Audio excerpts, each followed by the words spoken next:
Sechet Chulin Daf Kuf Aleph. On commence Daf Kuf Amud Bet, l'avant-dernière ligne. Goufa.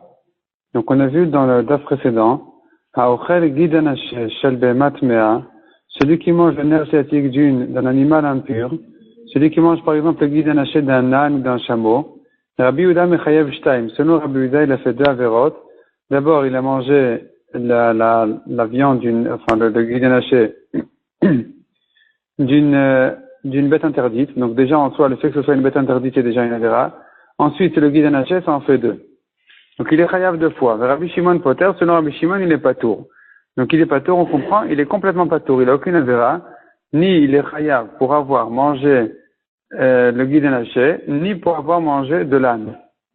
Demande la Gemara avec Rabbi Shimon Manafshach. Que pense Rabbi Shimon? Quoi qu'il en soit, on ne comprend pas. Isur chal al isur. Si Rabbi Shimon pense qu'un isur s'ajoute sur un autre, li chayav nami mishum gid, il devrait être chayav deux fois. D'abord parce que c'est un âne, d'abord parce que c'est une bête interdite, et ensuite parce qu'il a mangé le guide. En isur chal al isur. Si Rabbi Shimon pense qu'un isur ne s'ajoute pas sur un premier isur, li chayav mishum tuma de kadim, il devrait être chayav au moins pour le premier isur, qui est le isur de tuma. Donc le fait que ce soit une bête impure, il devrait être chayav dessus parce que ça précédait le problème du guide. Le en begidin benotenta, mais s'il pense que le guide n'a pas de goût, donc il n'est pas chayav pour avoir mangé une bête interdite, de la même manière que celui qui mange les cornes, les os ou quelque chose qui n'a pas de goût, il est patour. Ici aussi en mangeant le guide, il est patour. Donc il est patour pour avoir mangé une bête interdite, mais il devrait quand même être chayav pour avoir mangé le Gidanashe, li chayav mishum gid, puisque la Torah l'interdit tel qu'il est, même sans goût, la Torah l'interdit. Donc on comprend pas pourquoi est-ce que Rabbi Shimon dit qu'il est pas tout complètement. Répond la Gemara Marava l'olam kasavar en begidin benotentam. Rabbi Shimon pense que le Gidanashe n'a pas de goût. Et c'est pour ça qu'il n'y a pas de problème de behemat mea. Celui qui a mangé le Gidanashe, il n'a pas transgressé le issour d'avoir mangé une bête impure. Et qu'est-ce qu'il nous reste à expliquer? Pourquoi est-ce qu'il n'est pas chayav pour avoir mangé le Gidanashe tel quel, même sans goût? La Torah l'a bien interdit. Répond la Gemara Veshani Atam, le issour du Gidanashe est différent d'Amarkra Alken lo yochru bnei Israël. La Torah dit, pour cela, les fils d'Israël ne mangeront pas et Gidanashe, le Gidanashe. On comprend de là que ce n'est que le Gidanashe qui est interdit, mais tout le reste de la bête est permis. Donc, où est-ce que la Torah a-t-elle interdit le Gidanashe? Dans une bête permise, mais pas dans une bête interdite. Dans une bête pure, dans un animal pur, mais un animal impur, la Torah n'a pas interdit son Gidanashe, puisque la Torah n'interdit le Gidanashe que si c'est que lui qui est interdit et que tout le reste est permis. C'est ce que la Torah nous a bien dit. Alken lo yochlu bnei Israël et Gidanashe. Donc, les fils d'Israël ne mangeront pas le Gidanashe. Je comprends de là que le reste de la chair de la bête est permis. Il s'agit donc d'une bête, d'un animal dont le guide est interdit, mais le reste de la viande est permis. Et à Stazou a été exclue une bête interdite, une bête impure, chez Guido Asur ou Asur, dont la chair tout entière est interdite. Et donc c'est pas sur ça que la Torah dit chez Guido Asur. C'est pas là que la Torah dit, c'est-à-dire si la Torah avait interdit ici le Gidanashe, eh bien, on serait resté avec un résultat qui dirait que aussi bien le guide est interdit que le reste de la viande est interdit. Or, la Torah n'a pas dit comme ça. La Torah a dit que c'est que le guide qui est interdit. Donc, dans ce cas-là, le guide sera permis. Amar Aviuda Amarav. Aochel guide anashe shel nevela. Celui qui a mangé donc le guide anashe d'une bête qui est morte sans shrita.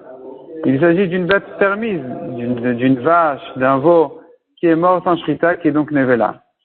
Rabbi Meir Mechayav Shtaim, selon Rabbi Meir, il est chayav deux fois, une fois pour avoir mangé une nevela, et une deuxième fois pour avoir mangé le Gidanashe. Chachamim omrim eno chayav la achat, selon Chachamim il est chayav qu'une seule fois. Umodim Chachamim le Rabbi Meir, beochel, la Gemara va expliquer toute cette machloket. Donc Umodim Chachamim le Rabbi Meir, les Chachamim qui ont dit qu'il n'est chayav qu'une seule fois, quand il a mangé le Gidanashe d'une nevela, eux sont d'accord avec Rabbi Meir qu'il sera chayav deux fois, ve'ochel gidanashe shel ola, mais shel shor aniskal, un korban ola qui n'est pas mangé, il doit être totalement brûlé au misbeach, Donc il est Asur Be'ana, on n'a pas le droit d'en profiter. Et maintenant est venu quelqu'un et a mangé son guide anaché, il sera chayav 2 fois. Une fois pour avoir mangé le guide anaché, et une deuxième fois pour avoir profité du korban ola. De même, le shor aniskal, un taureau qui doit être lapidé, un taureau qu'il faut tuer parce qu'il a encore né quelqu'un ou pour d'autres raisons, eh bien, ce taureau-là, il est aussi Asur Be'ana, on n'a pas le droit d'en profiter. Celui qui mange son guide anaché est chayav 2 fois, chez chayav shtaim, il est chayav 2 fois, une fois pour avoir mangé le guide anaché, une fois pour avoir profité du shor aniskal. Demande la Gemara. Uman haïtana. Donc, qui est ce Tana maintenant qui fait la différence entre la Nevela et la Ola? Entre la Nevela et le Shor Aniskal. C'est-à-dire, si il s'agit d'un guide anaché d'une Nevela, le Issour de Nevela c'est une bête qui est morte. On n'a pas le droit d'en manger parce qu'on n'a pas fait la Shrita. Eh bien, ce Issour-là ne peut pas s'ajouter sur le Issour guide anaché. Selon Chachamim, il n'est donc chayav qu'une seule fois. Tandis que, s'il s'agit d'un korban ola ou bien d'un shor aniskal, dans ce cas-là, le deuxième issour, qui est le issour anaa, le issour de profiter du korban ola ou bien du taureau qui doit être tué au bedin, ce issour-là peut lui s'ajouter sur le issour de guide anaché. Et il faut comprendre c'est quoi la différence. Donc c'est ce que demande la Gemara ici. Umana itanaki et setana, de beissour kolel, que lorsque le deuxième issour, il vient ajouter d'autres choses, Issour chal, issour letle. Ce Tana pense que dans ce cas-là, le deuxième issour ne peut pas s'ajouter sur le premier. Comme par exemple le problème de Nevela. Nevela, une fois que la bête est morte, eh bien, c'est venu ajouter comme issour tous les autres membres que le guide anaché. C'est-à-dire, le guide anaché était déjà interdit de son vivant. Maintenant qu'elle est morte, tout le reste de la bête est interdit aussi. Donc, j'aurais pu dire que, puisque le deuxième issour est venu ajouter encore d'autres morceaux, d'autres parties de la bête. Il peut donc aussi s'ajouter en même temps sur le guide anaché. On aurait pu dire comme ça, mais Chachamim ne pense pas comme ça. Chachamim pense qu'il n'est chayav qu'une seule fois parce que le deuxième issour ne peut pas s'ajouter sur le premier malgré qu'il a un issour kolel. Il inclut plus de choses. Il ne peut quand même pas se rapporter aussi sur le guide anaché.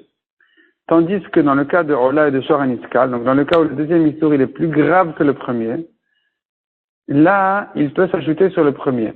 C'est ce que dit la Gemara. Issour kolel be issour chamour. Si le deuxième issour qui vient inclure d'autres parties de la bête, il est non seulement un issour kolel qui inclut d'autres choses, mais aussi c'est un issour chamour qui est plus grave, itlé. Là, le deuxième issour peut s'ajouter. C'est pour ça que lorsque le deuxième issour c'est un issour hanaa, d'un korban ola, où là je dis que avant que ce korban ne devienne, avant que cette bête-là ne devienne korban, avant que le propriétaire ne sanctifie sa bête, son animal, eh bien, il n'y avait que le guide anaché qui était interdit, tout le reste était permis.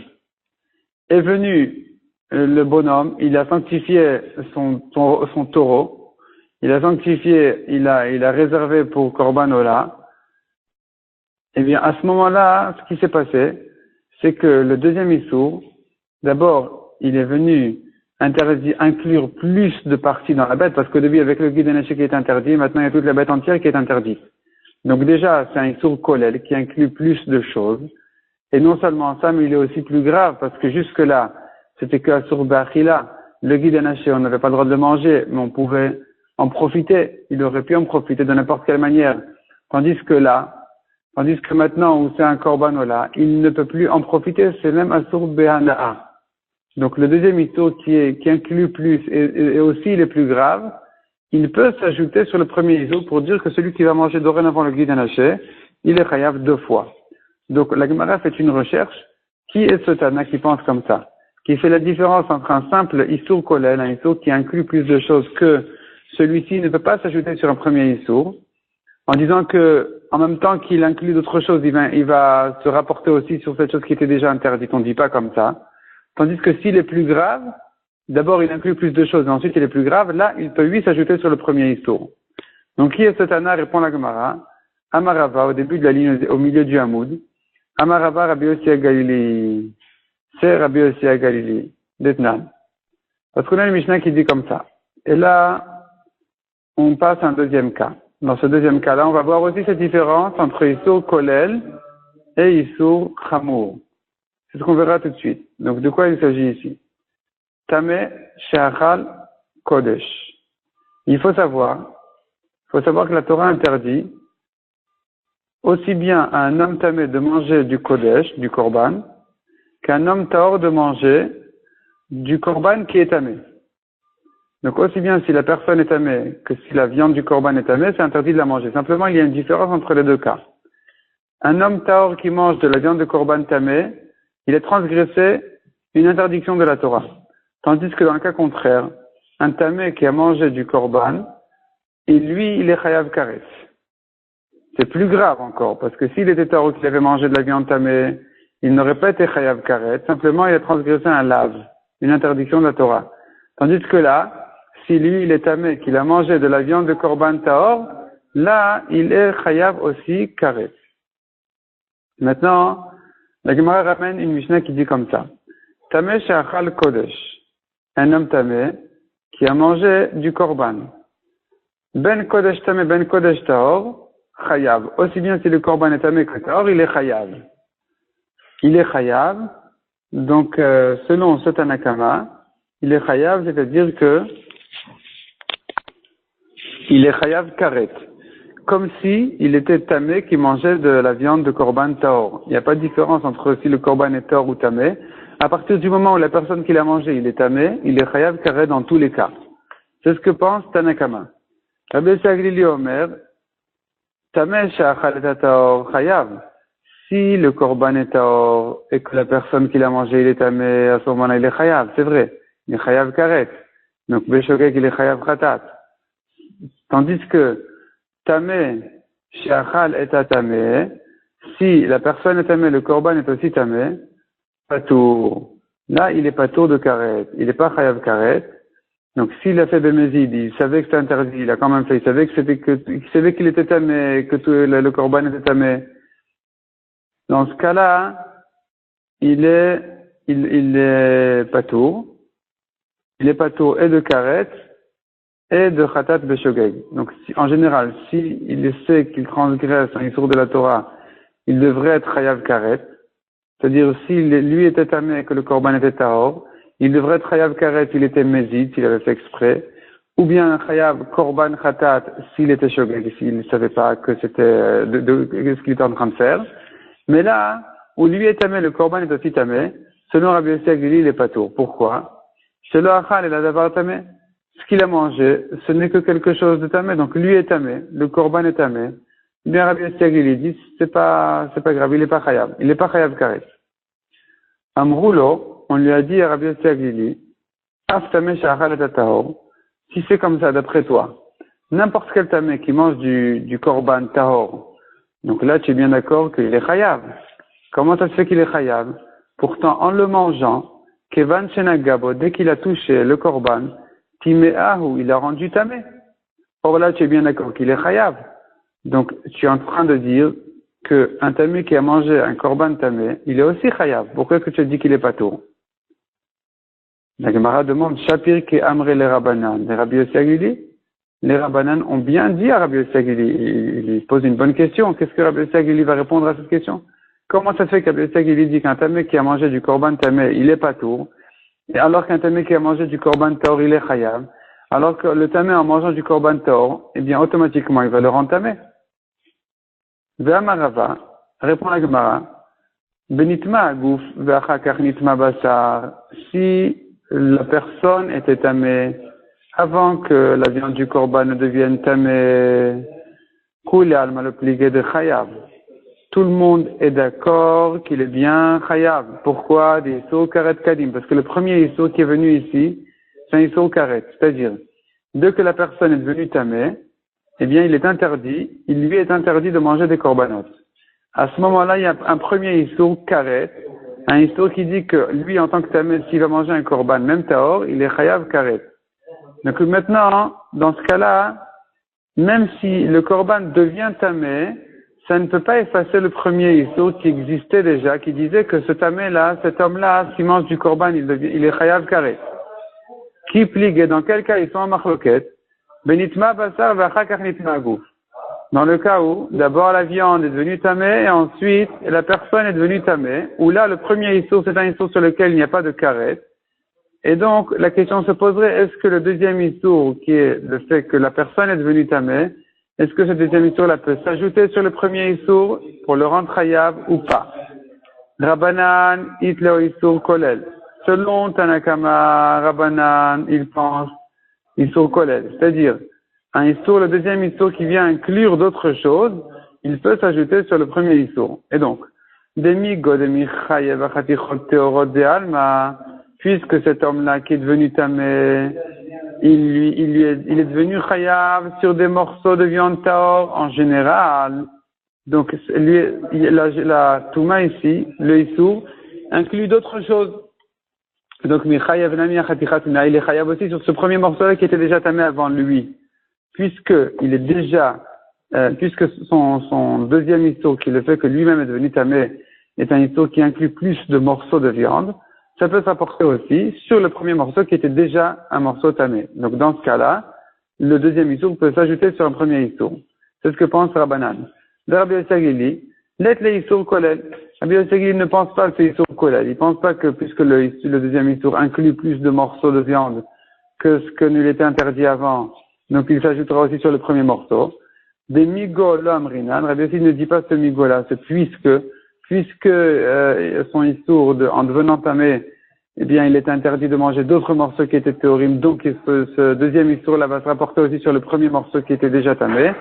Cette svara-là, Rabbi Yossi Aglili ne la tient pas. Demande à Gemara. Rabbi Yossi Aglili, nehi de issour kolel letle be issour kal. C'est vrai qu'ici on est en train de voir qu'effectivement, un deuxième issour, même s'il vient inclure plus de choses que le premier issour, il ne peut pas s'ajouter sur le premier issour. Donc ça, c'est vrai qu'Abel Segili le dit, mais issour kal. Si le deuxième issour, c'est un issour léger, c'est pas un issour plus grave que le premier. Mais ici, dans notre cas, le deuxième issour, c'est pourtant un issour plus grave que le premier issour.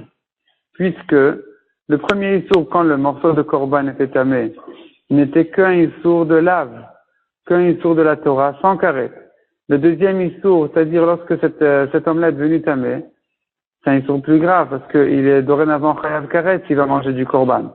Donc dans ce cas-là, Rabbi Yossi Aglili devrait être d'accord, comme on l'a vu tout à l'heure, que dans ce cas-là, si le deuxième issour qui vient inclure plus de morceaux, plus de choses, il est aussi plus grave que le premier issour, eh bien il devrait se rapporter. Même sur le premier issour, il devrait s'ajouter sur le premier issour.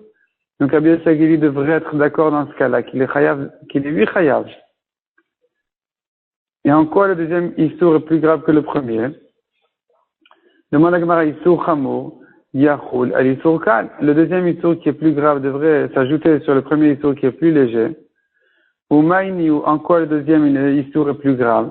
Tumat agouf, c'est le fait qu'il est devenu tamé, cet homme-là. Après que le morceau de korban était déjà tamé, lui, il est aussi devenu tamé. Et ça, c'est un deuxième issour qui est plus grave que le premier, charé. Tumat agouf bekaret, parce que la tumat agouf, quand la personne est tamée, eh bien, dorénavant, il est chayav karet s'il va manger du korban, un korban taor au moins. Donc, dans ce cas-là, on devrait dire que, puisque ce issour-là, il vient sur la personne, et qu'il inclut plus de morceaux de viande que ce que ne lui était interdit auparavant, puisque tant qu'il était tort, il n'avait l'interdiction de manger que ce morceau de korban tamé. Tandis que là où il est devenu tamé, même les korbanot théorim, il n'a plus le droit de les manger. Et non seulement ça, et même son deuxième issour, il est plus grave que le premier parce qu'il est chayav karet. Dans ce cas-là, on devrait dire qu'il est 8 chayav, même sur le premier morceau karet. Répond la Gemara, Amaravashi. Man leimalan. Qui nous dit de tumat agouf chamura, que le deuxième issour est plus grave que le premier, parce qu'en étant tamé la personne, quand la personne est tamée, c'est plus grave que quand le korban est tamé. On n'est pas obligé de penser comme ça. Dilma, tumat basar chamura, peut-être que non. Peut-être que le korban tamé, c'est un issour plus grave que la personne qui est tamée. Pourquoi? Delet le tarab mikvé. Parce qu'on ne peut pas le purifier dans le mikvé. C'est-à-dire, la personne peut se purifier dans le mikvé, tandis que de la nourriture tamée, comme cette viande-là de korban tamé, n'a plus de solution. On ne peut plus la purifier au mikvé, c'est terminé. Et donc, on a un côté de khumra, un côté de gravité, plus dans le cas où le korban est tamé que dans le cas où la personne est tamée.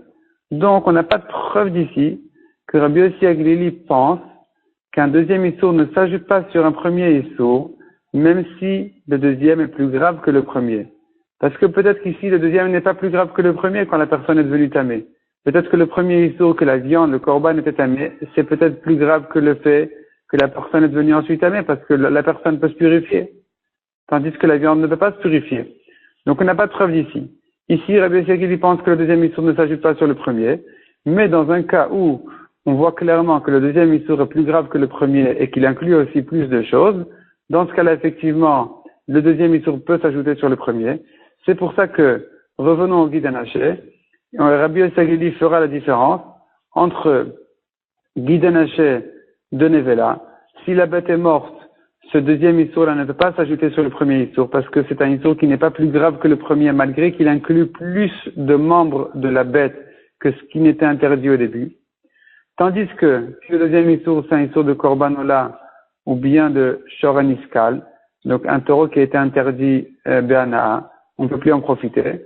Là où le deuxième issour, non seulement il inclut toute la bête entière, toutes les parties de la bête et pas que le guide nager, mais en plus, il est même plus grave que le premier parce qu'il interdit même Bahana'a, même d'en profiter. Dans ce cas-là, Rabbi Yossi Aglili dira que le deuxième peut s'ajouter sur le premier, que donc celui qui mangera ce guide nager sera chayav 2 fois. On tourne la page.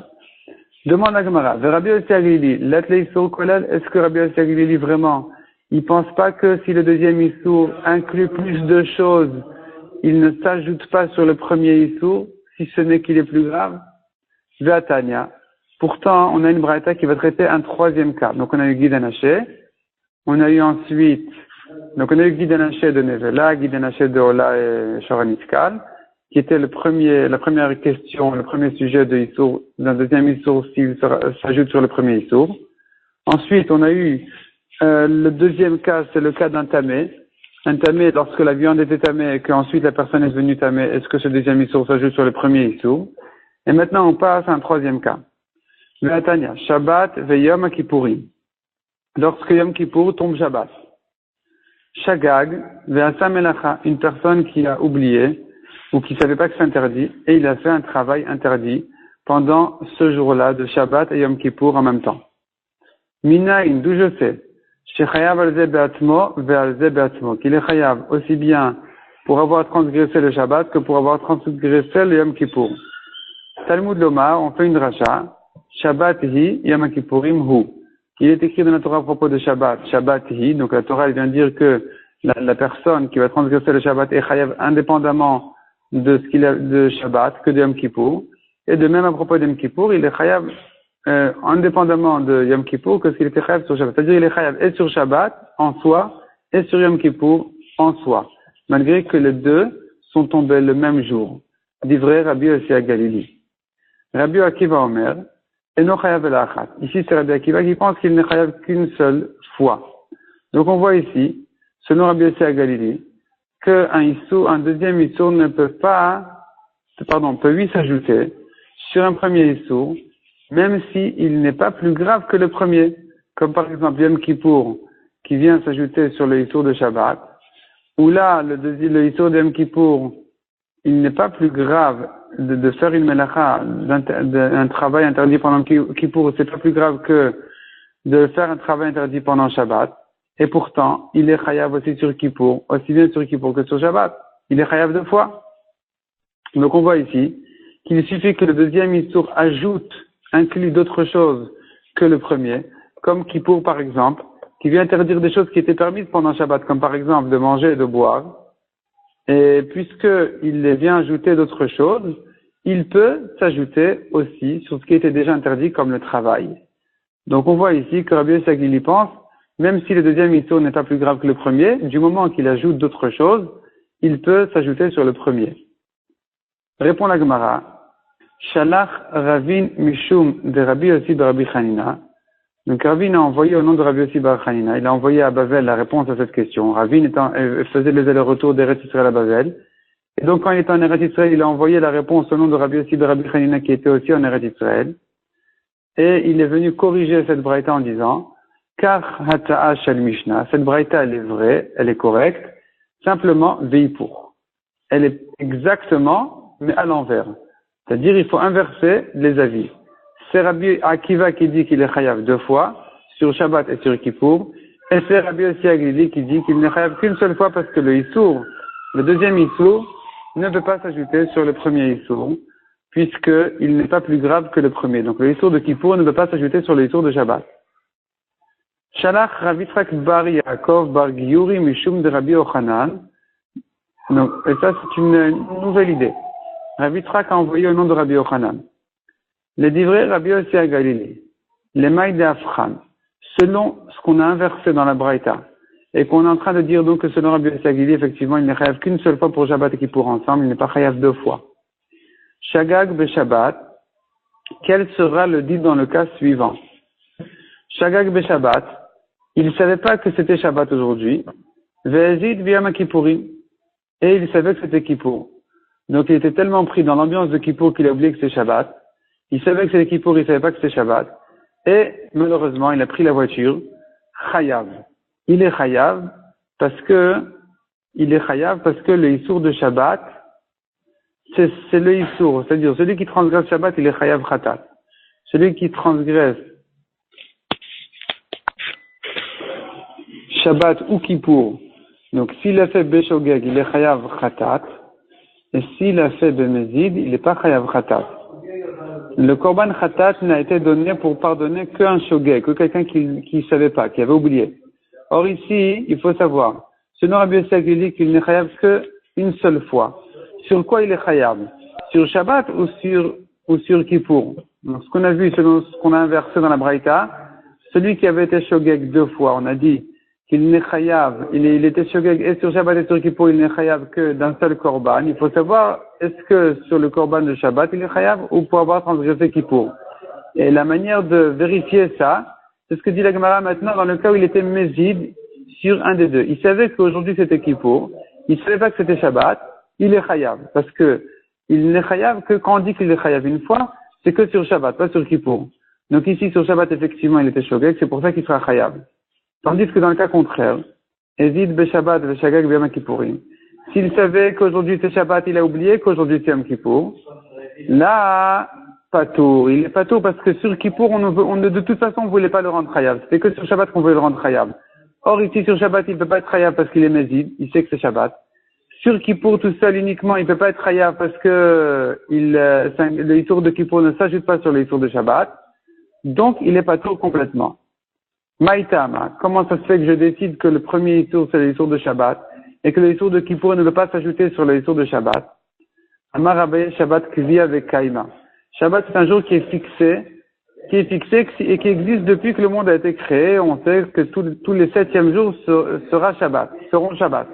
Tandis que Yom Kippourim, Bedina de Kav Ele.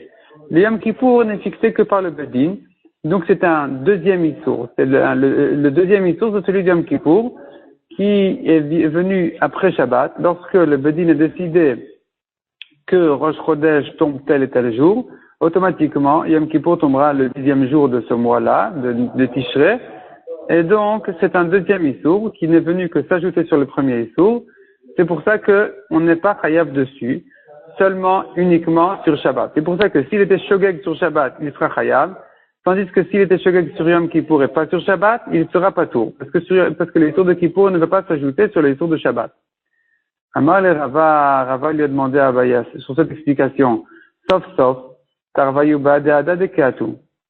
Alors il demande, mais finalement, Shabbat et Yom Kippour, ils tombent au même instant. Il n'y a pas de différence entre Shabbat et Kippour. Dès que Shabbat rentre, Kippour rentre. Dès que Kippour rentre, Shabbat rentre. C'est pas que Shabbat est rentré avant Kippour. Donc on ne peut pas accepter l'idée de dire que l'histoire de Shabbat est venue avant l'histoire de Kippour, que l'histoire de Kippour ne vient que s'ajouter sur Shabbat. Et la Marava. Alors Rava dit une autre réponse complètement. Shamda'ava. Pourquoi est-ce qu'ici, en réalité, il devrait être hayav même selon Rabbi Yossi Aglili et sur Shabbat et sur Kippour? Parce que c'est pas un deuxième histoire qui s'ajoute sur un premier. C'est les deux qui viennent en même temps. Quand les deux viennent en même temps, là, Rabbi Yossi Aglili est d'accord qu'on est chayav sur les deux. Pour quelle raison Rabbi Yossi Aglili dit qu'il n'est chayav qu'une seule fois? Sham Dahava. C'était un moment où il y avait un décret des Goïm. Les Goïm ont interdit de garder le Kippour. Et donc, les gens avaient transgressé le Kippour cette année-là. De Shal Khumita. Et on a envoyé des Eretz Israël de Yom de Kippour et de Hashata, cette année on va garder le Kippour, Shabtaou, le Shabbat suivant. Le Shabbat le Shabbat à côté de Kippour, on fera Kippour parce que là, les goyim ne vont pas remarquer qu'on est en train de faire Kippour, ils vont croire que on se rassemble dans les choules pour Shabbat, donc ils vont pas réaliser ce qui se passe. Et donc c'est pour ça que c'était un faux Kippour. C'est un Kippour que pour se rappeler du fait qu'il y a un jour pareil de Kippour. Et c'est pour ça que sur ce Kippour-là, il sera pas chayav. C'est que dans ce cas-là que Rabbi Yitzhak a dit qu'il n'est chayav qu'une seule fois pour Shabbat et Kippour ensemble. Mais dans le cas, effectivement, où il s'agit d'un vrai Kippour qui est tombé Shabbat, là, effectivement, il sera chayav deux fois.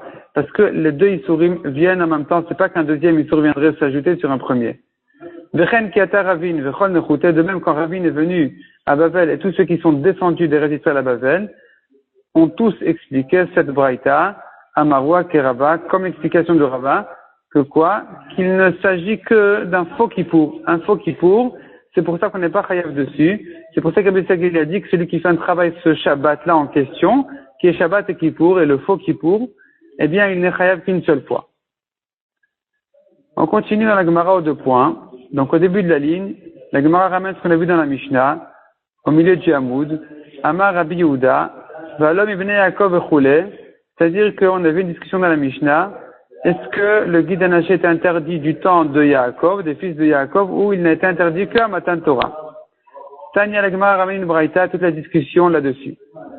Amrou le Rabbi Yehuda. On a demandé à Rabbi Yehuda, est-ce qu'il est écrit dans la Torah que pour cela les fils de Yaakov ne mangeront pas le guide anaché? La Torah dit que c'est les fils d'Israël qui ne mangeront pas le guide anaché. Velonikru bnei Israël, à Sinaï, il ne s'appelle bnei Israël, fils d'Israël, que à Sinaï et pas avant. Donc comment dis-tu qu'ils étaient déjà interdits depuis le temps de Yaakov? Et la Sinaï Neymar. Donc il faut dire que le guide anaché n'a été interdit qu'à Sinaï. Et la Shenirta Vimkomo, simplement la Torah l'écrit dans l'histoire de Yaakov, non pas parce qu'il a été interdit de son temps, mais que pour savoir l'Eida, mais ils étaient amenés pour quelle raison il leur a été interdit à cause de la dispute entre Yaakov et le Malach. Mais en réalité, il n'a été interdit que plus tard. Metiv Rava. Rava objecte, comment dis-tu que les Bnei Israël ne s'appellent plus des Bnei Israël qu'à Matan Torah? C'est pas vrai. Vaïsou Bnei Israël et Yaakov aviem. La Torah dit que lorsque les Bnei Israël ont ramené le corps de leur père Yaakov pour l'enterrer en Eretz Israël, ils l'ont ramené d'Égypte. Le pasuk dit, et ont porté les fils d'Israël, Yaakov leur père. Donc on voit qu'ils s'appellent fils d'Israël déjà, avant Matan Torah. Répond la Gemara, c'est vrai que c'est avant Matan Torah, mais c'est après l'histoire de Yaakov. Après l'histoire du guide anaché que le Malach s'est disputé avec Yaakov. Bon, alors on devrait dire qu'à partir de ce moment-là, le guide anaché est interdit, puisqu'il s'appelait déjà Bnei Israël. Donc au moins à partir du moment où ils ont enterré leur père Yaakov, où il s'appelle Bnei Israël, on devrait dire qu'à partir de ce moment-là, ça leur a déjà été interdit, et pas qu'à Matan Torah. Amar, il a répondu, V'chit Torah pe'amim nitna, est-ce que la Torah a été donnée une fois par-ci, une fois par-là, une mitzvah par-ci, une mitzvah par-là, sans rapport? À ce moment-là où il s'appelait Bnei Israël, Lav Shat Ma'aseh, c'était ni l'histoire de Yaakov où il s'est disputé avec le Malach, où ça aurait pu être une occasion d'interdire le guide anaché, Velo Shat Matan Torah, ni le moment de Matan Torah, donc il n'y a aucune raison de dire que c'est à ce moment-là que le guide anaché a été interdit. C'est pour ça que si il ne s'appelait pas encore Bnei Israël du temps de la dispute entre Yaakov et le Malach, donc forcément, lorsque la Torah dit que le guide anaché est interdit au Bnei Israël, ça ne se rapporte que sur Matan Torah.